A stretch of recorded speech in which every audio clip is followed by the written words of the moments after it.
Bonjour Cassandra. Allô Constance. Merci d'être ici avec nous pour le tout dernier épisode de Point d'écoute. Ça me fait plaisir. Le dernier épisode de la 2e saison. On est vraiment ravis de t'avoir avec nous aujourd'hui pour parler de très belles choses, de diversité corporelle, oui. de bien-être, d'amour pour soi. Ah, mes sujets préf. Exactement. Donc, on va vraiment sauter dans le vif du sujet tout de suite. Et j'aimerais que tu nous parles un peu de toi. Qui est Cassandra Cachero? C'est toujours la question la plus difficile. Où commencer? En fait, je m'appelle Cassandra Cachero. J'ai 31 ans. Je suis nouvellement maman d'une petite fille de presque 1 an. Je fais de la photo argentique depuis maintenant bientôt 8 ans, je crois. C'est un peu difficile de calculer avec les 2 ans de pandémie et tout, là. Mais ouais, environ 8 ans. Au début, j'ai vraiment commencé vraiment comme un passe-temps. Je me suis toujours dit comme, je suis tellement plate, j'ai jamais de passe-temps, je suis pas quelqu'un qui a un hobby ou quoi que ce soit. Puis là, à un moment donné, j'avais des amis qui faisaient de la photo argentique, puis je me suis acheté une point and shoot comme sur eBay d'une vieille madame à Laval. Puis j'ai commencé avec une point and shoot, après j'ai commencé à photographier des amis. Puis j'avais toujours une job à temps plein. Je travaillais pour une compagnie de mode locale montréalaise. Je travaillais là pendant 6 ans. Puis vers la fin, c'est ça, je voyais que j'étais plus autant concentrée au travail parce que je commençais à avoir des contrats. J'avais aussi un projet photo qu'on va sûrement jaser un peu plus tard. Fait que je voyais que j'étais moins concentrée au travail. Puis aussi, je commençais à penser à peut-être me lancer à faire ça de ma carrière. Quand j'ai finalement décidé de comme, OK, en fait, non. On revient. Ça s'est pas passé aussi bien que j'allais le dire, en fait. C'est parce qu'en fait, il y a 2 ans et demi, il y a 3 ans, j'ai eu un arrêt de travail parce que j'ai fait une dépression. Puis avec l'arrêt de travail, ça a duré comme tout un été, tout l'été, tout l'automne. Puis à la fin de mon arrêt de travail, bref, il y a beaucoup de choses qui ont changé dans ma vie cette année-là. J'ai mis terme à une relation de 8 ans. J'ai vendu la propriété que j'avais avec cette personne-là. Avec l'arrêt de travail et tout, j'ai l'impression que tout avait changé dans ma vie. Puis là, j'étais comme, OK, on va tout changer pour de vrai. Je vais pas retourner au travail après l'arrêt. Quand je me sentais mieux, je me suis dit, non, je vais juste pas y retourner. C'était peut-être comme un signe. Fait que je me suis dit, bon, je vais me lancer freelance. J'avais beaucoup d'argent de côté de ma vente de propriété. Fait que, je me sentais sécure de changer ça puis de me lancer freelance. Et après, 1 mois après, la pandémie a commencé. Fait que c'est pas le meilleur début de vie de travailleuse autonome, surtout quand que la photo que tu fais, c'est de la photo souvent intime, où ce que je fais beaucoup de portraits, où ce que je suis très proche souvent de la personne que je prends en photo. Donc, ça a vraiment mal commencé. Je dirais que, tu sais, au début de la pandémie, on savait pas un peu c'était quoi, on savait pas les limites de qu'est-ce qu'on pouvait faire, qu'est-ce qu'on pouvait pas faire. Fait que je dirais que les premiers mois, j'ai pas fait beaucoup de contrats. Il y a aussi, tu sais, c'est difficile sur la santé, mais c'était difficile sur la santé mentale de tout le monde. Après, tu sais, ça, la pandémie, c'était environ en février. Après l'été, donc quelques mois plus tard, j'ai su que j'étais enceinte. Fait que là, c'est encore pire parce que là, il y a la pandémie, était enceinte. Tu veux pas qu'il arrive quelque chose à ton bébé. Encore là, on était encore, tu sais, oui, on savait un peu plus ce qu'on faisait avec tout ça, mais tu sais, il n'y avait pas encore les vaccins, rien, tu sais. Fait que moi, j'avais vraiment peur d'attraper la COVID. Fait que j'étais toujours chez moi. Je prenais pas beaucoup de contrats. Les seuls quelques contrats que j'ai faits durant ma grossesse, c'était j'ai photographié d'autres femmes enceintes. Parce que je sais pas pourquoi, en étant enceinte, les gens sont venus vers moi pour des photos de maternité. Je sais pas si c'est parce que le confort de savoir que la photographe aussi, c'est un peu ce que tu vis, tu sais. Puis je me disais, si je prenais ces personnes-là en photo enceinte, je sais que souvent, ils vont faire autant attention à moi de ne pas être en contact avec plein de gens. Donc, c'était comme un peu, je me sentais plus en sécurité par rapport à tout le virus et tout, de prendre d'autres gens qui font autant attention que moi. Fait que je dirais que j'ai peut-être pas plus fait que comme 4-5 contrats durant ma grossesse. Ça a été quand même difficile, tu sais, vivre une grossesse en pandémie, c'est pas facile. Mais je dirais que c'est ça. Depuis quelques mois, depuis que la pandémie nous laisse un peu plus, genre, respirer, puis que depuis qu'on a les vaccins et tout, ça va vraiment mieux. Fait que je dirais que ça fait juste techniquement quelques mois que je suis travailleuse autonome. Les 2 années d'avant... Ça compte pas vraiment. Ça compte pas vraiment. Je sais pas trop qu'est-ce qui s'est passé. On va l'oublier, puis on va passer à autre chose. Fait que c'est ça. Maintenant, je fais ça en permanence. C'est mon travail. C'est encore surréaliste pour moi de penser que je fais ça comme carrière. C'est même le dire encore, j'ai l'impression que c'est comme... pas cringy, mais je suis comme voir que c'est moi, tu sais. Je pense que ça m'a pris déjà plusieurs années juste être capable de me dire que je suis photographe. Fait que c'est ça. Quoi d'autre tu veux savoir, Constance? Je peux continuer longtemps. Donc, tu es photographe, comme tu l'as dit, et aussi tu aimes, comme tu l'as dit, tu es très dans l'intimité des gens. Oui. Tu prends les femmes, majoritairement des femmes Mm-hmm. enceintes, mais aussi dans leur intimité, donc souvent nues. Ouais. C'est vraiment tu as vraiment une vision, tu montres une vision du corps qu'on voit peu finalement dans les réseaux sociaux ou juste dans la vie en général. Est-ce que ce projet, il est venu de quelque chose en toi par rapport à ton corps? Est-ce que tu voulais voir quelque chose chez les autres? Comment est-ce que ta vision du corps a évolué et comment est-ce qu'elle a participé à ce projet de vie, en fait? Ouais. Ça, j'ai oublié de parler de quel genre de photos je faisais, mais c'est vraiment bizarre. Ben, pas bizarre, mais dès la première fois que j'ai pris quelqu'un en photo, ça a toujours été des photos comme un peu plus intimes, où souvent les gens vont être dénudés ou en sous-vêtements ou quoi que ce soit. Puis je sais pas pourquoi ça a commencé comme ça. C'est sûr que la première personne que j'ai pris en photo, c'était mon ami d'enfance. Fait que on était à l'aise. C'était vraiment comme une après-midi où on jouait un peu. C'était la première fois que je prenais quelqu'un en photo. Puis on dirait que ça allait comme continuer comme ça. C'est sûr que, tu sais, en mettant les photos sur les réseaux sociaux, des fois, les gens après t'approchent pour qu'est-ce qu'ils voient aussi de ton travail, tu sais. Fait que ça a juste continué comme ça. Puis après, j'ai commencé un projet qui s'appelle The Womanhood Project, qui n'existe plus depuis quelques mois. On pourra en parler un peu plus tard. Puis c'est ça, c'est sûr qu'en faisant ce projet-là qui a duré presque 6 ans, je me suis souvent posé la question, c'est comme pourquoi je rentre dans l'intimité comme ça des gens, pourquoi que j'aime prendre des gens souvent nus en photo. J'aime aussi explorer tout ce qui est diversité corporelle. Toutes les personnes que je prends en photo, c'est des gens qui ont des corps différents, qui ont des réalités très différentes, qui ont vécu beaucoup, beaucoup de choses souvent. Puis c'est ça, je pense que peut-être que ça... Je sais pas, en fait, j'ai pas la réponse de pourquoi j'ai commencé puis que je suis allée vers ça, mais ce que je sais, c'est que ça l'a de loin... C'est vraiment la chose qui m'a le plus aidée avec mon propre corps, puis ma vision, puis ma relation que j'ai avec mon corps. Je dirais qu'en voyant tout plein de corps différents, puis aussi en explorant les réalités de ces corps-là, puis en écoutant leur histoire, j'ai vraiment plus appris à aimer le mien. Pas nécessairement comme... C'est comme... Je pense que peut-être qu'il y a beaucoup de gens qui pensent que comme j'ai full confiance en moi, puis et tout, j'ai plus confiance en moi qu'avant. Je dirais qu'en grandissant, en étant adolescente, genre, je détestais mon corps, tu sais, j'ai vraiment... Moi, j'ai 31 ans, on a grandi dans les années que, les standards de beauté, c'était comme les filles de Friends, tu sais, c'était comme size 00, puis comme...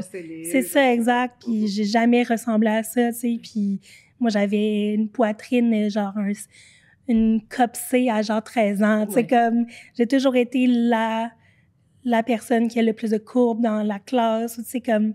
Fait que je me suis toujours sentie un peu hors norme par rapport aux autres filles dans mon entourage. C'est de voir des corps comme le mien, des corps différents, des gens qui travaillent sur la relation qu'ils ont avec leur corps. Je veux pas, tu sais, comme... Tu fais beaucoup d'introspection par rapport à ton propre corps, tu sais. Puis c'est juste d'être confrontée à des corps différents. Ça m'a vraiment aidée à aimer le mien parce que je pense que si on regarde juste les médias puis la culture, que ce soit américaine, québécoise, la culture en général, puis les médias, on voit toujours le même type de corps, tu sais. On voit toujours... C'est sûr que maintenant, je dirais que dans les dernières années, ça s'est vraiment amélioré, mais je pense que c'est peut-être accessible pour quelqu'un comme moi qui veut vraiment aller à la recherche de personnes différentes, mais je pense qu'en majorité, tu sais, comme les médias en général, qu'est-ce qu'on voit à la télé, qu'est-ce qu'on voit dans les films, ça reste encore très comme dans le petit créneau des beautés, des standards de beauté. C'est pas très démocratisé, finalement. Non, c'est ça. Moi, tu sais, quand je scroll mon Instagram, quand je vais sur mes réseaux sociaux, c'est plein de corps différents, mais c'est parce que c'est moi qui ai vraiment voulu ça, c'est moi qui veut ouvrir mes réseaux sociaux puis me reconnaître, tu sais, comme... Mais je me rends compte qu'il y a beaucoup de gens qui savent pas que ça existe, ce côté-là. Puis il y a encore beaucoup de gens qui se reconnaissent pas quand ils ouvrent leur télévision ou qui regardent des films, tu sais. Je me souviens même, c'est quoi ta question? Parce que quand je pars, j'ai vraiment de la misère à arrêter. On parlait de, justement, comment... Bah, t'as répondu à cette question de comment t'as vu ton corps évoluer, enfin, la vision de ton corps évoluer. Puis je pense que ça m'amène à ma prochaine question, qui est... J'avais lu une entrevue que tu avais faite pour Portrait de Montréal, où tu parlais de comment tu avais été élevée aux côtés de ta mère, qui, elle, avait une vision très dure d'elle-même, et tu as été élevée avec quelqu'un qui se voyait comme ça, donc ça a certainement, d'une façon ou d'une autre, dû un peu empiéter sur comment toi, tu te voyais. Tu as mentionné que tu avais une petite fille. Comment est-ce que tu comptes lui parler du corps à ta fille versus comment ta mère, elle, t'a parlé de son propre corps? Quelle est ta vision de ça? Je pense que, tu sais, en rencontrant plein de femmes dans les dernières années, je me suis rendu compte que je suis vraiment pas la seule à avoir eu une mère qui parlait de façon négative de son propre corps. Puis, tu sais, que quand j'en parle dans des entrevues ou dans des podcasts, je dis jamais que je vais blâmer ma mère et tout. Je pense que c'est sa grossophobie internalisée. Elle aussi, là, elle voyait les mêmes standards de beauté que moi, là. Puis je pense aussi, ma mère est d'origine italienne. Puis je pense qu'aussi, il y a beaucoup d'Européens qui ont comme vraiment des gros problèmes de grossophobie. Fait que, tu sais, je pense que ça vient de loin, là. Puis, tu sais, je pense qu'elle voulait juste le mieux pour moi, tu sais. Puis, je comprends vraiment. Puis, c'est sûr qu'en grandissant comme ça, je me suis toujours dit, si un jour j'avais un enfant, que ce soit une fille ou un petit garçon ou however ce petit bébé-là veut s'identifier plus tard, comme je veux jamais lui parler je veux jamais parler devant elle de mon corps à moi, je veux jamais lui parler en mal de mon corps, tu sais. Je veux pas comme qu'elle me voit me regarder dans le miroir puis comme dire un commentaire. Je veux jamais que ça arrive. Je veux jamais lui parler de mal de son propre corps à elle. Puis aussi, c'est surtout de comme... Tu sais, même si je lui dis qu'elle est toujours belle, elle a presque 1 an, elle me comprend pas, mais tu sais, bientôt, elle va me comprendre. Mais je veux aussi, tu sais, pas juste parler de son physique. Je veux essayer de... Tu sais, je veux lui dire qu'elle est intelligente, qu'elle est drôle, qu'elle est empathique, tu sais. C'est vraiment juste de ne pas mettre l'emphase sur le corps puis sur l'aspect physique de sa personne. Parce que, tu sais, at the end of the line, c'est juste une enveloppe qu'on a, là. Ce qui est important, c'est notre personnalité, notre caractère, notre attitude, comment on traite les gens, le respect et tout ça. Fait que, je veux vraiment lui montrer aussi, tu sais, lui expliquer assez honnêtement ce que moi j'ai appris avec le temps. Tu sais, comme je sais qu'elle va apprendre plein de choses, genre par elle-même, mais tu sais, lui expliquer, puis lui montrer que comme, qu'est-ce qu'on voit à la télévision, c'est pas ça représente pas les gens dans la rue, ça représente pas notre cercle social, c'est vraiment... lui expliquer tout ça, je vais pas lui expliquer ça en étant jeune, mais juste par exemple, lui lire des livres où ce que les personnages ont des couleurs différentes, ça commence vraiment jeune, je lui lis déjà des livres, j'essaie déjà de diversifier les livres que je lis, genre, avant le dodo, ça peut sembler ridicule, mais ça commence vraiment jeune, ce conditionnement-là qu'on a, Je pense que, surtout maintenant, là, avec les réseaux sociaux, les jeunes filles grandissent, puis, j'ai déjà entendu des amis qui, comme leur petite fille à 5-6 ans, passent déjà des commentaires sur comme « Ah, j'ai pas porté ça parce qu'on voit mon ventre », comme, c'est vraiment inquiétant. Ouais. Puis je veux vraiment essayer de, comme... je sais que je peux pas la protéger de tout ça, mais je veux vraiment qu'elle sache que, comme, je suis là pour elle, puis, we're gonna work on this together, Ouais. Puis je pense que la magie des gens de notre génération, c'est peut-être qu'on est tellement self-aware de toutes ces choses-là. Vraiment. Et je pense qu'on a probablement souffert d'une façon ou d'une autre de comment nos parents nous ont éduqués. Puis je pense que c'est... Chaque génération dira ça, même si on adore nos parents, etc. Et je pense qu'on est peut-être la première génération qui est tellement au courant de ce qui se passe, voire même quasiment trop parfois, mais que ça va donner à ces générations futures vraiment une vision beaucoup plus ouverte sur les choses. Et donc de commencer très tôt, je pense que c'est très parlant du type de génération qu'on est aussi. C'est prendre les choses dans l'œuf et comme dégager toutes les choses négatives dès le début parce qu'on en a beaucoup souffert finalement à travers le temps. On parle de corps, on parle de diversité, donc forcément, c'est un canal pour parler du Womanhood Project, le projet dont tu nous as parlé tout à l'heure. Est-ce que tu peux nous en parler un peu plus? Oui, ça a commencé, il y a environ 6 ans. On a fait plusieurs éditions, donc dans le fond, The Womanhood Project, à la base, on allait à la rencontre de femmes et de personnes non-binaires pour écouter leur histoire. Donc, c'était vraiment un projet photo, mais avec les photos, il y avait toujours un texte qui accompagnait les photos.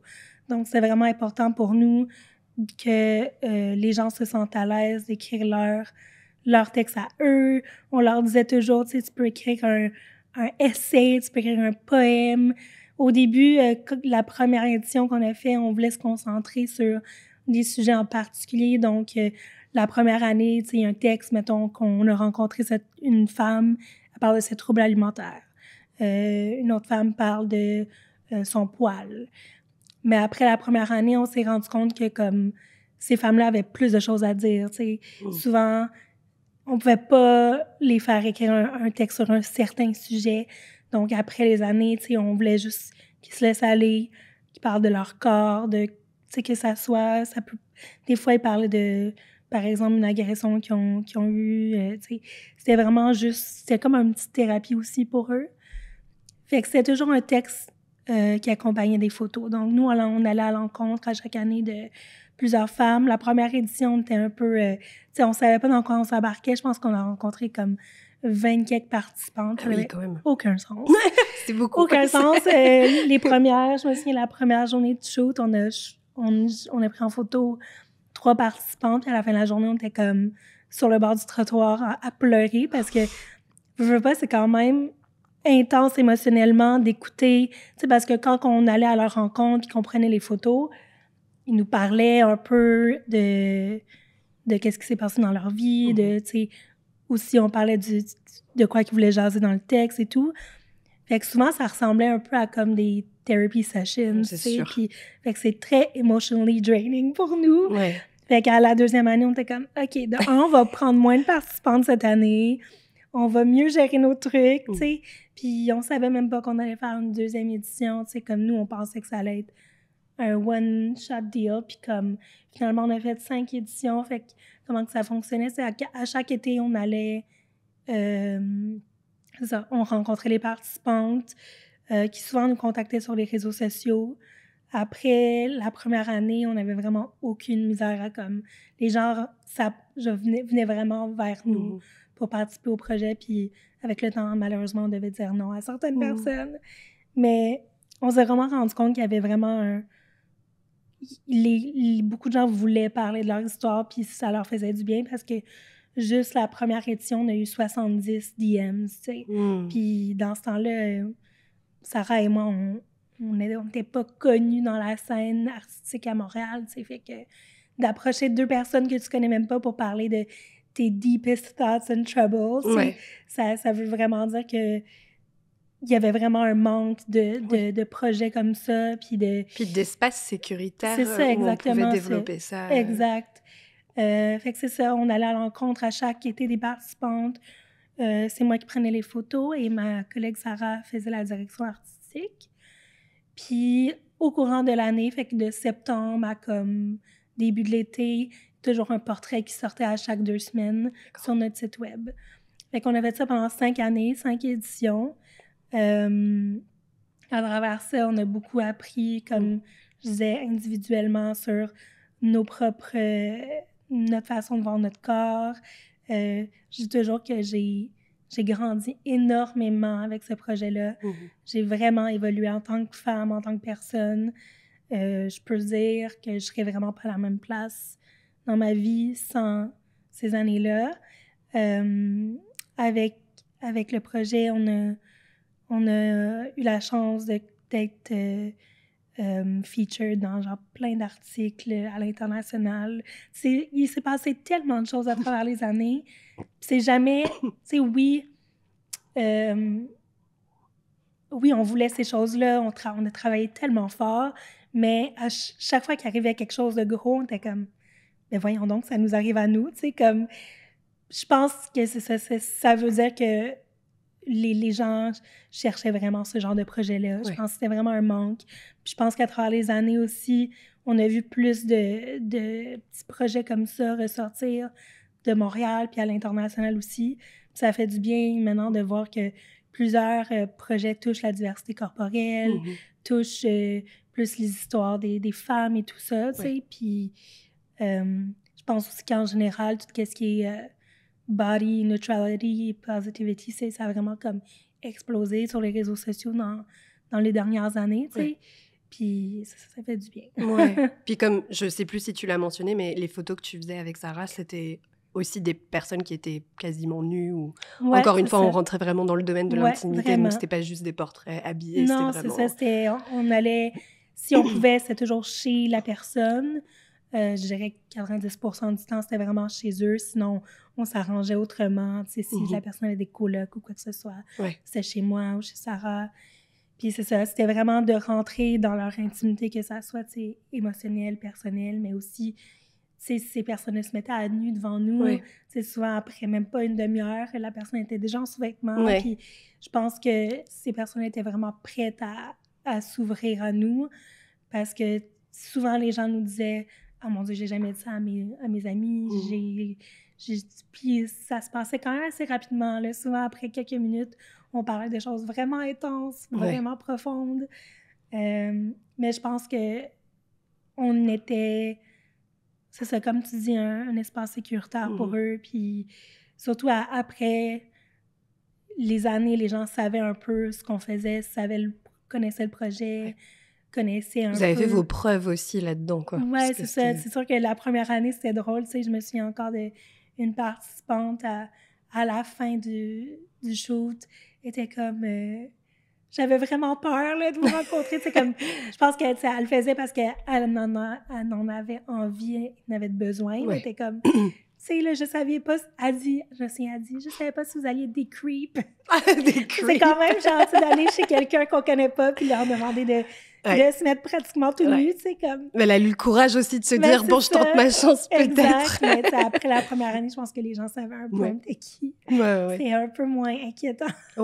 Mais je suis quand même toujours surprise qu'il y a autant de gens qui nous aient contactés au début. Fait que je pense que, tu sais, comme que je dis dans les dernières années, on est plus ouvert sur ce genre de sujet-là, mais je dirais que, tu sais, il y a 6-7 ans, là, on n'entendait pas beaucoup de parler de diversité corporelle. Ça commençait, là, vraiment. Puis encore moins, je trouve, au Québec. Je trouve qu'au Québec, on est un peu toujours prude sur ce genre de sujet-là. Tandis que peut-être en Europe ou UK, tu sais, on jasait encore de... jasait déjà un peu de ça, tu sais, mais ici, c'est pas le genre de choses qu'on avait encore entendu parler. J'associe souvent le métier de massothérapeute au métier de photographe, alors que c'est deux choses qui, en soi, n'ont rien à voir. Mais pour avoir côtoyé énormément de massothérapeutes au Bota Bota, je me suis rendu compte à quel point c'était un métier qui était d'abord physique, mais aussi émotionnellement extrêmement drainant, parce que tu prends vraiment l'énergie des gens et tu le sens quand ils vont pas bien. Et avant même de les masser, parfois ils ont des petites conversations juste pour voir où est-ce que t'as mal, qu'est-ce que t'as envie de travailler et tout. Puis c'est souvent très intimement relié à une situation émotionnelle. Et donc j'ai parlé avec des massothérapeutes qui, en plus d'être des massothérapeutes exceptionnels, ont aussi énormément d'empathie. Et je pense que, et à la fin de certaines sessions de massage, ils étaient complètement drainés, tu vois. Et je pense que ce que tu racontes avec Sarah, votre première année, c'est aussi ça, être photographe. C'est pas, les gens pensent souvent que c'est facile parce que, t'as un appareil, puis l'appareil va faire le travail pour toi et whatever. Mais ce qu'on ne voit pas et ce qu'on voit seulement en shoot quand c'est avec un photographe qui est bon, c'est la portion d'empathie exceptionnelle qu'il faut avoir, et surtout dans votre cas où c'était un projet où les gens se mettaient littéralement à nu. Et je trouve ça super beau. Enfin, c'est honorable de pouvoir faire ça et d'avoir cette force en soi de passer à travers ça. Donc, bravo. Parmi les personnes que tu as photographiées, tu as aussi photographié des personnalités québécoises, notamment Safia Nolin, Cœur de pirate aussi. Qu'est-ce que c'est de photographier des personnalités, surtout dans ce contexte-là? Est-ce que tu abordes ça différemment qu'avec des personnes qui ne sont pas des personnalités? Non,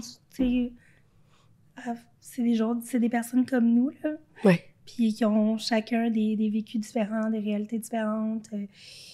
Aussi, c'est des personnes qui ont aussi, peut-être encore plus que nous, tu sais, leur corps est tellement mis, c'est comme devant la caméra, c'est disponible pour tout le monde. C'est comme, surtout des gens comme, si on a rencontré, tu sais, Cœur de pirate, puis Béatrice Martin, puis Safia, c'est des gens qui ont souvent été mis de l'avant pour leur corps, tu sais, de façon très différente, tu sais. Cœur de pirate avait eu, tu sais, un peu de... Elle avait fait des photos nues dans le passé, fait que c'est quand sa carrière a commencé, ça l'a sorti et tout. Fait que je pense un peu de faire un shoot qui était un peu... Oui, elle reprenait le contrôle, peut-être. C'était de vraiment reprendre le narratif, le contrôle de ce qu'on voyait d'elle sur les réseaux et sur Internet, tu sais, puis...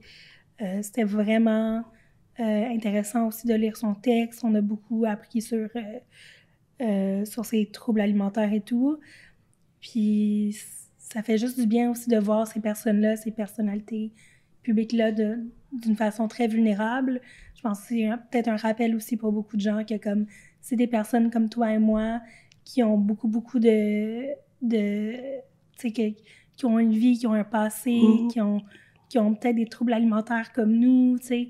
Puis, c'est c'est vraiment cool de les rencontrer, mais je dirais que, tu sais, la session en tant que telle, c'est vraiment comme n'importe qui, tu sais. Safia, c'est devenu une bonne amie qui habite pas trop loin de chez moi, fait que c'est cool. Puis, on a aussi retravaillé après, on l'a pris...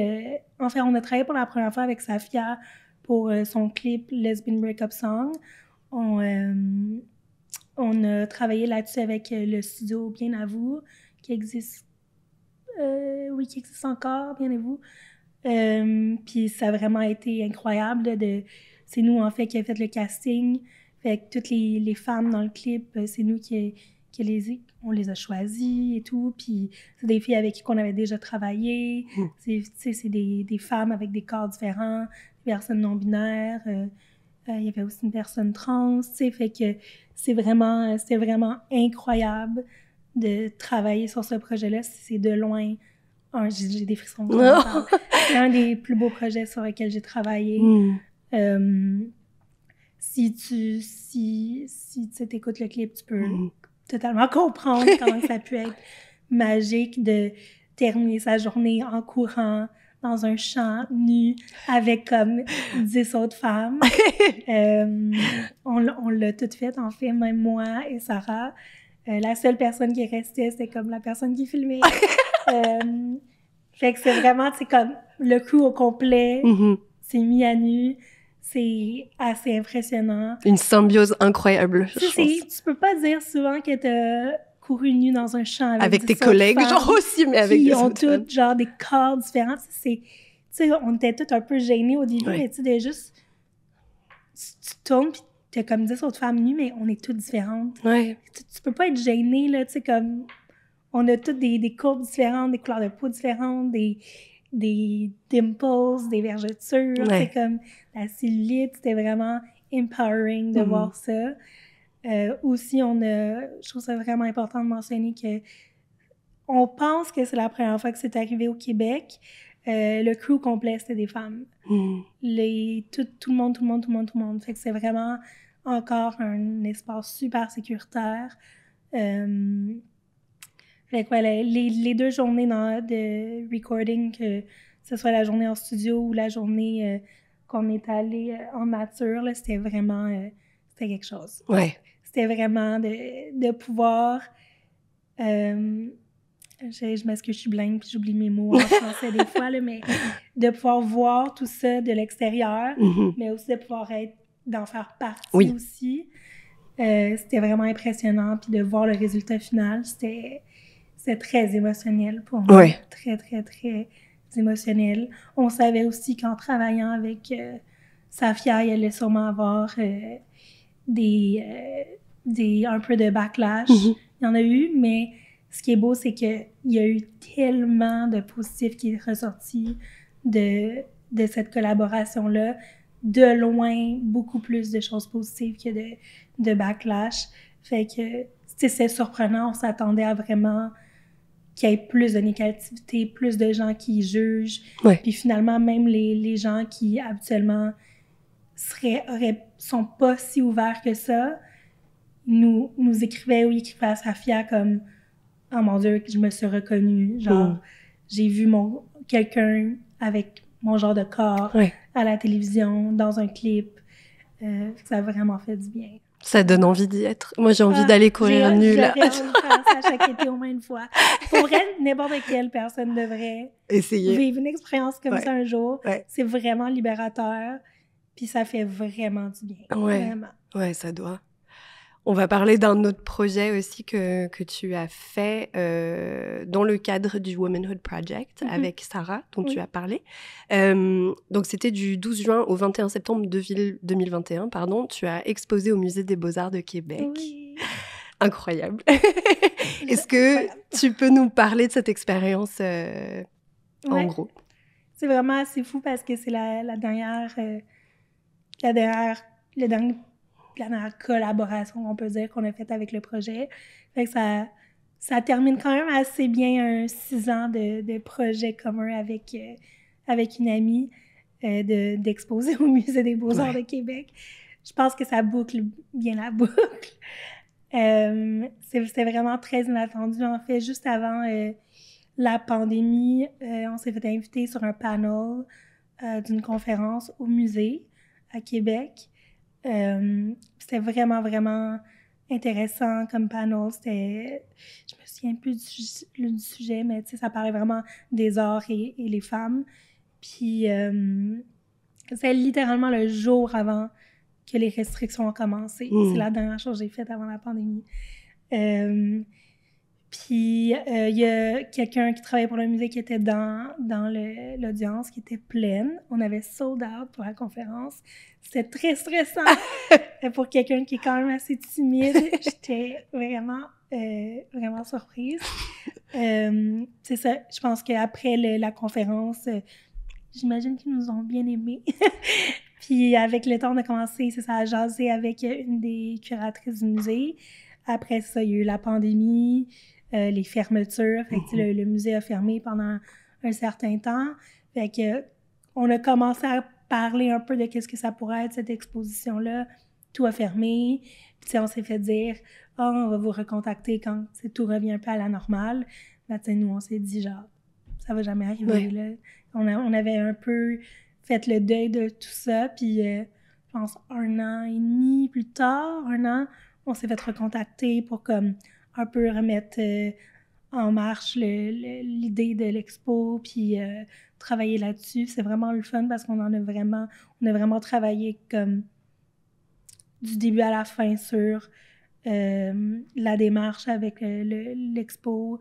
On a travaillé comme pendant des mois avant. Tu sais, on n'a pas juste exposé, on s'est fait dire de comme imprimer les photos et tout. Là, c'était vraiment toute la recherche et tout. On a travaillé là-dessus. Fait que ça, je trouve ça pratiquement aussi intéressant que actually exposer mes photos au musée, tu sais. D'être en arrière de tout ça. Dans le fond, c'était l'expo était un peu en collaboration avec l'expo de Pablo Picasso. C'était un peu surréel juste de dire ça, là, ouais. Fait que dans le fond, quand tu arrivais au musée, c'était ça l'été complet 2021 au musée. Dès que tu arrivais dans l'expo de Pablo Picasso, il fallait en fait passer par l'expo de Pablo Picasso pour aller à l'expo collective dont on faisait partie. C'était vraiment intéressant de se faire suggérer de travailler en collaboration avec les œuvres de Pablo Picasso parce que, comme je te disais tantôt, moi, je connaissais, tout le monde connaît c'est qui Picasso, juste de nom, mais je connaissais pas un peu sa vie, ce qui était derrière son art. L'ombre. Ouais, l'ombre très noire de Pablo Picasso, qui était un homme très tourmenté, très misogyne, qui a eu, tu sais, il a souvent eu des muses. Il a profité beaucoup de ces muses-là pour, je crois, mettre son travail de l'avant. On peut voir c'est dans ses peintures, puis même dans ses sculptures, souvent, la femme ressortir de tout ça. Il y a eu plusieurs femmes, il y a eu plusieurs maîtresses en même temps d'avoir une femme. Il y a une vie assez tourmentée et compliquée avec la gente féminine. Ouais, très toxique, je pense. Très toxique. Mais ce qui était intéressant, c'est que je pense que c'est la première expo qu'on abordait ce sujet-là, tu sais, de cette toxicité-là. Puis aussi, il y avait une partie de l'expo de Pablo Picasso qui était vraiment dédiée aux muses qu'il y a eu à travers les années. Il y en a eu beaucoup. Fait qu'il y avait vraiment, tu sais, on voyait des photos d'elles, on voyait vraiment une bonne, tu sais, un bon résumé de leur vie et tout, comment ils ont pu collaborer à l'art de Picasso et tout. Fait que c'est intéressant de voir ce côté-là de lui, tu sais, de vraiment voir, tu sais, oui, c'est quelqu'un d'exceptionnel, Pablo Picasso, mais il y a vraiment ses défauts. Puis je pense c'est que ça soit en connexion avec une expo comme la nôtre, ou ce que nous, on met vraiment comme... Le mot muse, c'est un peu bizarre, je trouve, d'utiliser le mot muse. Lui, c'est vraiment des muses, mais nous, tu sais, c'est les femmes puis les personnes qui ont participé au projet. On voulait que ça soit vraiment eux qui se mettent de l'avant. On voulait vraiment entendre leur histoire. Nous, on mettait jamais... On s'imposait jamais dans leur histoire, tandis que Picasso, avec ses muses, il est tu sais, comme des fois dans des peintures, la façon qu'il les peinturait, il était genre exagéré, il était grotesque. C'était vraiment c'était vraiment fait de façon toxique un peu. Là, violente même, enfin, c'est très... Vraiment très violent. Tandis que c'était un peu de mettre... d'un peu voir la différence des deux expos. Gros contraste. C'est ça, puis de aussi voir, je pense, c'est à travers les années aussi, la vision de la femme a vraiment changé et tout. Puis même les autres exposants dans l'expo collective étaient vraiment incroyables. On voyait vraiment aussi beaucoup de diversité culturelle aussi. C'était vraiment, vraiment intéressant de voir toutes ces réalités-là en conjonction avec les réalités de Picasso. C'est aussi important qu'on a participé à l'audio-guide qui accompagnait les gens à travers l'expo. Fait que c'est important aussi d'écouter l'audio-guide parce que après tu vois vraiment ces peintures, ces sculptures et tout de façon différente. Ah, c'est sûr. Ça doit être choquant d'ailleurs. Enfin, et je trouve ça hyper bien qu'un musée se soit engagé dans cette direction. Parce que souvent, les musées, c'est un peu considéré comme des lieux où tu préserves finalement cette image qu'un artiste s'est construit. Et finalement, là, le musée, comme on va déconstruire ça. En fait, ça n'enlève rien qu'il avait énormément de talent, mais ce talent, finalement, il s'est transformé en façon de juste montrer des femmes d'une façon ou d'une autre, souvent plus négative que positive. Et c'est beau que le musée et que vous ayez pu participer à ça. Je trouvais ça important aussi on a travaillé avec une équipe qui était majoritairement aussi des femmes. C'est juste aussi vraiment inspirant de travailler avec des curatrices puis des femmes qui ont des hauts postes dans un musée aussi grand, aussi important au Québec. C'était vraiment quelque chose aussi d'important parce qu'en travaillant avec eux, on a vraiment développé encore une fois un safe space, tu sais.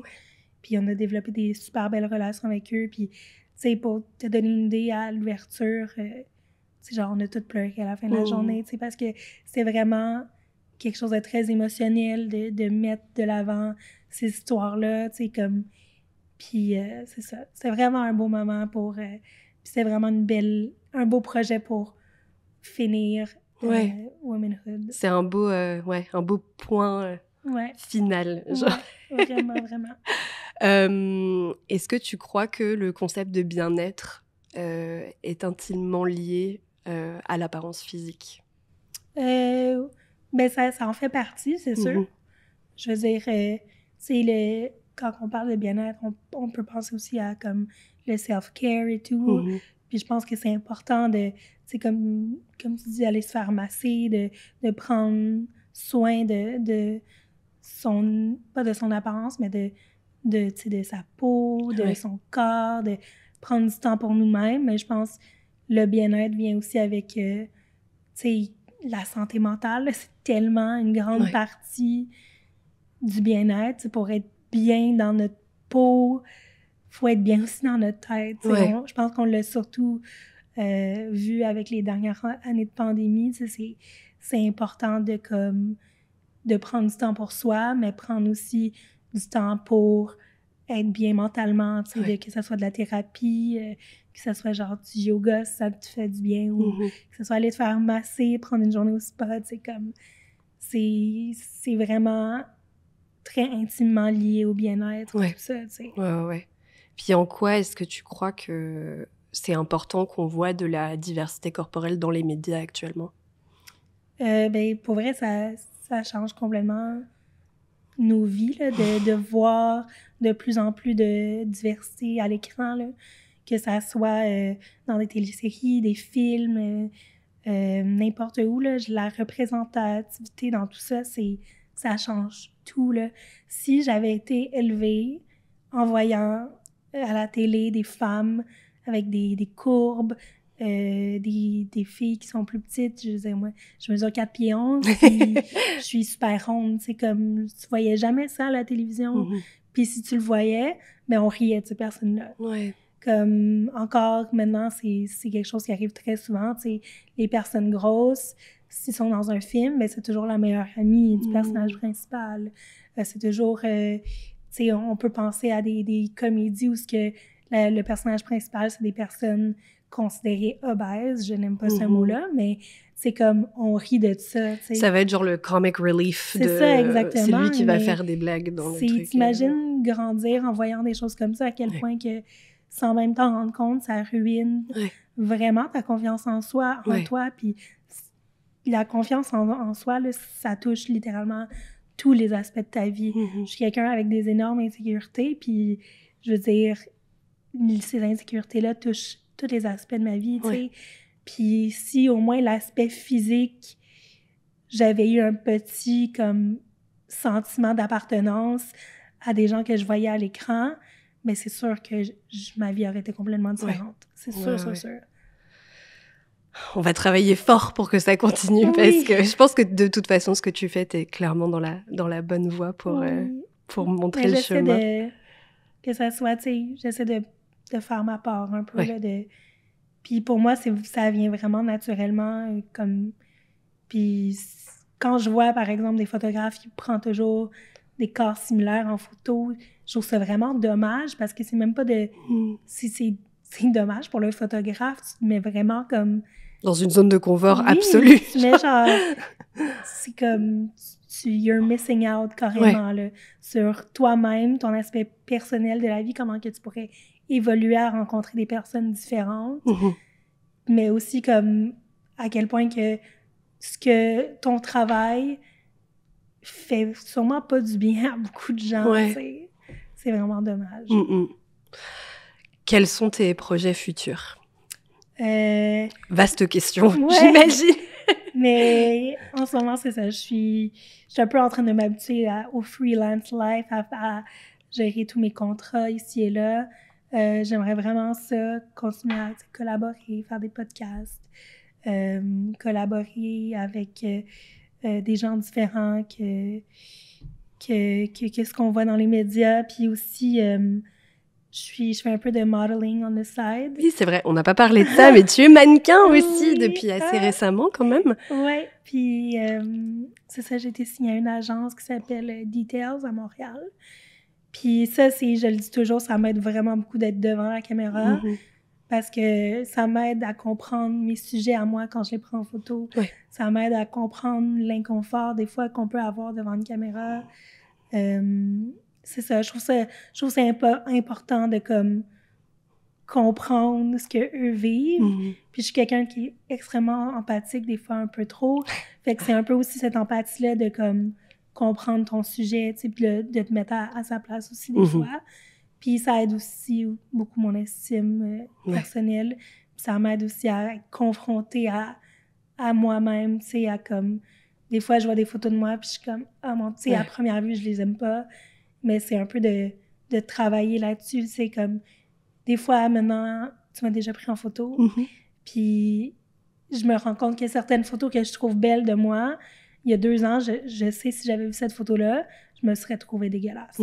Mais tu sais, ça prouve que comme je travaille sur moi, sur aimer mon corps, aimer ses différences, aimer aussi l'évolution de mon corps qui a vraiment changé avec le fait d'avoir été enceinte, tu sais. Aussi, oui. Mais je travaille aussi sur... j'aimerais... depuis que je suis devenue parent, le sujet de la parentalité m'interpelle vraiment beaucoup. Je trouve qu'en tant que parent, on est souvent mis de côté, dans le sens que souvent, c'est vraiment un exemple qui peut paraître un peu niaiseux, mais maintenant, quand les gens viennent me voir ou rentrent chez moi, ils vont jamais me demander comment que je vais. C'est correct, parce que c'est sûr, c'est le bébé qui est important, c'est le bébé qui est comme le centre de l'attention.